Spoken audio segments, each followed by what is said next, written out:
नमस्कार मित्रांनो, विलेज प्रॉपर्टीमध्ये तुमचे स्वागत आहे। मित्रांनो, आज आपण आलो आहोत कॅनॉल टच जबरदस्त अशी भातशेतीची जमीन पाहण्यासाठी। या जागेचे जे ठिकाण आहे हे तालुका माणगाव, जिल्हा रायगड हे आहे आणि येथीलच 36 गुंठ्याचा भातशेतीचा प्लॉट तुमच्यासाठी। सिंगल ओनर वर्ग 1 प्रकारची शेतजमीन आहे 36 गुंठ्याची। मित्रांनो, तुम्ही बघायला गेलात तर 100% प्लॉट हा मातीचा प्लॉट आहे आणि कॅनॉलला लागून असल्याकारणाने चांगले प्लांटेशन करून कोकणी कौलारू घर बांधून सुंदर असं फार्म हाऊस तयार करू शकता। मित्रांनो, जवळची राहती वाडी वस्ती साधारण 500 मीटरच्या अंतरावर आहे।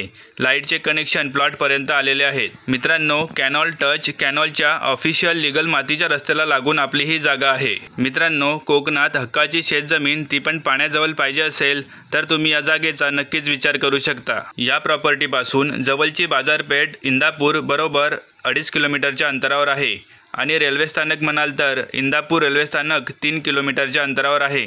तसेच मोठे रेल्वे स्थानक माणगाव 12 किलोमीटरच्या अंतरावर उपलब्ध आहे। तसेच मित्रांनो, मुंबई गोवा महामार्ग आपल्या या जागेपासून बरोबर 2.5 किलोमीटरच्या अंतरावर आहे।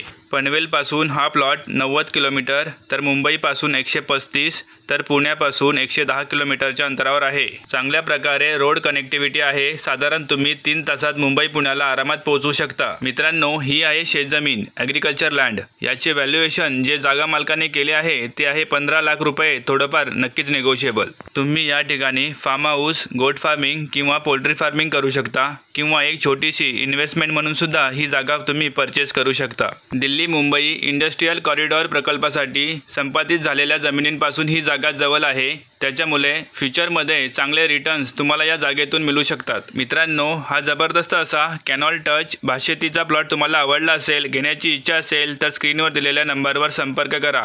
तुम्हाला हवी असलेली सर्व मदत त्या ठिकाणी केली जाईल। तसेच आमच्या विलेज प्रॉपर्टीच्या यूट्यूब चॅनलला सबस्क्राईब करून ठेवा, कारण कोकणातील अशाच नवीन प्रॉपर्टी आम्ही तुमच्यासाठी घेऊन येत राहणार आहोत।